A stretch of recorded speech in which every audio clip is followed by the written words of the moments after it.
peut-on retenir par rapport à votre résultat de parrainage? Est-ce que votre candidat est passé au second tour ou vous êtes récalé? Alhamdulillah Rabbil Alamin, on remercie le Seigneur, on remercie tous ceux qui ont été avec nous, qui ont prié. Et alhamdulillah, leurs prières ont été exaucées. Et le candidat Mohamed Boun Abdallah Dionne passe, on peut dire largement, avec 47 778 parrains sur les 44 231 qui étaient le minimum. Lors de notre premier dépôt, nous avions déjà régularisé les 11 régions sur 7 qui étaient requises. Et donc du coup, le parrainage est derrière nous. Et nous voilà une nouvelle étape qui est ouverte. C'est l'étape de l'élection, avec la pré-campagne et la campagne.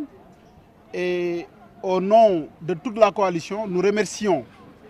le candidat Mohamed Boun Abdallah Dionne pour la confiance placée en nous. Mais nous voulons également le féliciter parce qu'il avait cru en ça, il avait cru en nous et il n'a jamais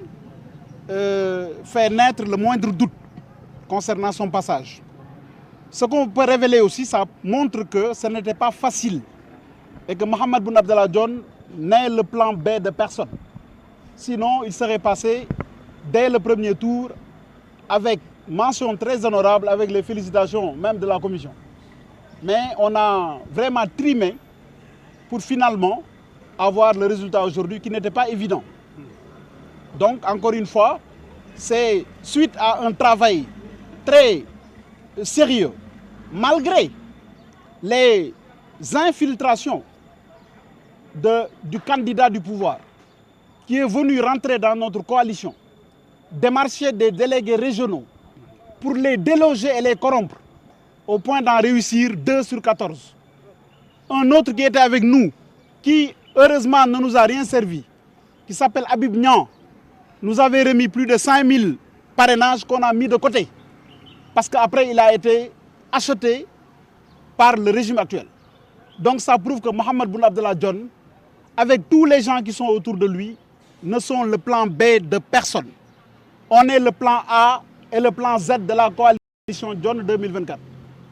Moi qui vous parle, j'étais conseiller de l'actuel Premier ministre. Dès qu'on a su que j'étais avec Mohamed Boun Abdallah Dionne, j'ai été licencié. Mohamed Moustapha Diagne, qui était à l'éducation nationale,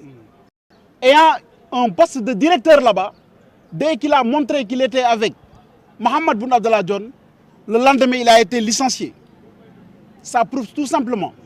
que les Sénégalais doivent ouvrir leurs yeux et savoir que celui qui est distant vis-à-vis de l'argent public, celui qui a été sérieux pendant 5 ans à servir exclusivement le Sénégal, et rien que le Sénégal, c'est celui-là qui s'adresse à son peuple pour gérer bien, en vue de réconcilier tous les Sénégalais entre eux, de réconcilier la jeunesse et l'institution étatique avec tous ses démembrements. Autrement dit, d'aller vers des compagnons et non vers des militants. Nous sommes une coalition nationale qui tend la main à tout le monde pour ensemble gagner ce pays et le gérer de manière optimale et de manière égalitaire. Pour que chacun trouve son compte dans cette nouvelle gestion et cette nouvelle gouvernance. La plupart des mandataires, ils ont décrié juste le système de parrainage et surtout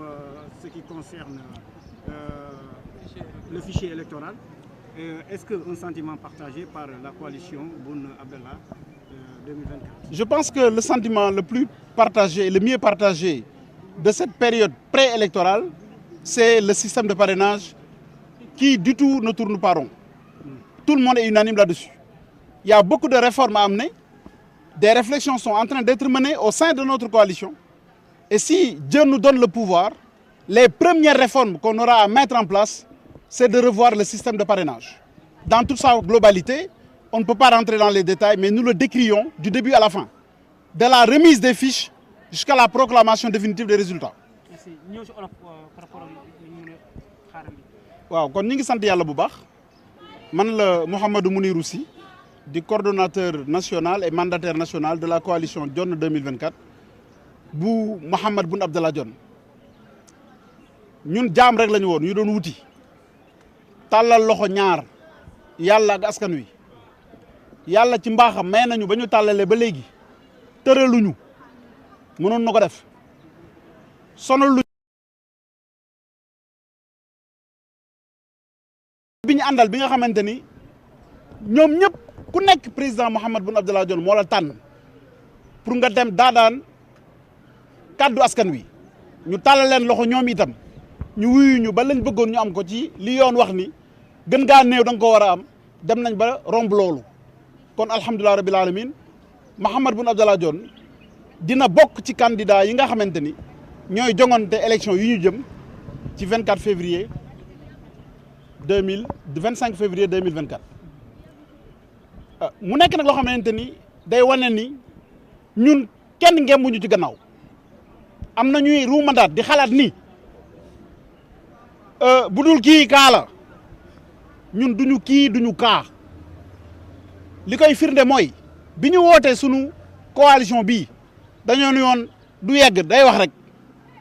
ñu dawal ay fan sondage yi wane ni candidat bi candidat bu sérieux la te bu ñu moytuwul dina indi problème ci ñi fi nekk ñu song sunu coalition dugg fa wax ak 14 directeurs délégués régionaux yëpp ba ci man mii di coordonnateur ba am yu ñu leen dig ci ay koppar yu takku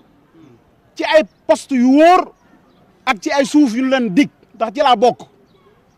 waaye dañoo xamul ni ay gor lañ ko amaloon xëy na nag am na ñoo xamante ni seen ngëm-ngëm tollul foofu ci fukk ak juróom yi ñu songoon ba boole ci sama soxna pour wax ak moom ni ko na wax ak man ma bàyyi te gor laa amal affaire ndax Mahammed Boun Abdallah Dionne 5 ans la nekk premier ministre ñi mu xam ci réew mi ëpp nañ juróomi junni ñoo ma mag ëpp ma xam-xam gën maa xarañ mu bàyyi leen fa ni ma yow laay jël comme coordonnateur boobu maanaam sas bu mu ma jox boobu charge bu mu ma jox jamais ma trompé ko jamais ma trahir ko ci la ñu lànk ba ñaar ci fukk ak ñeent ñooñu dem ànd ak moom waaye ñooñu seen liggéey tey wane na ni nax saay na ndax Kolda ka demoon tey Kolda moom lañ njëkk a validé Ndar ka demoon Ndar lañ njëkk a validé ñi ci des ba ñu demee ba xam ne seen pexe du jub ñu wut ay délégué yu nekkul suñuy délégué ni génn leen wax ni yéene délégué bu Louga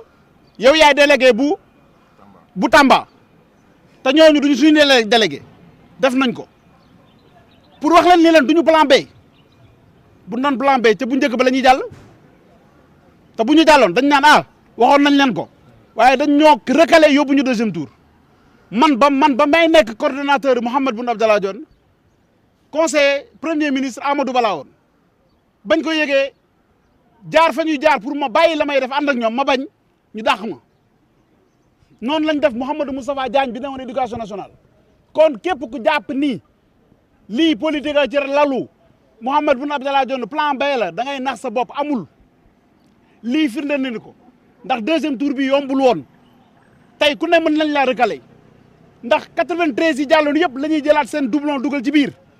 yow nga nekkaat ñi la jiitoog ñi la ñàkk sa gannaaw yëpp dañuy boole xoolaat ba xam amoo ay doublon mais yàlla suturaal ñu bañ am lañ bëggoon kon ñi ngi gërëm Mahammed Boun Abdallah Dionne ci kóolute bi mu ñu wóolu ba jox ñu lii. benn kàddu ci concernant fichier électoral. waaw fichier électoral du ma ci wax parce que le problème n'est pas le fichier c'est loin d'être le fichier man constitutionnaliste là j'enseigne le droit électoral les yeux fermés le problème c'est du foofu système électoral bi la ba ñuy jëlee fichier bi ba ñuy rendre les résultats définitifs de l'élu foofu la affaire bi nekk procédure bi yëpp la ñu war a xoolaat te bu ñu yàlla mayee ba ñu jël réew mi ci réforme yi ñuy njëkk a taxawal ndax sénégalais bu ñuy voté dañu war a xam lan la ñuy voté ñu xam ni président du n'importe qui moo ko war a nekk c'est très important. Merci beaucoup.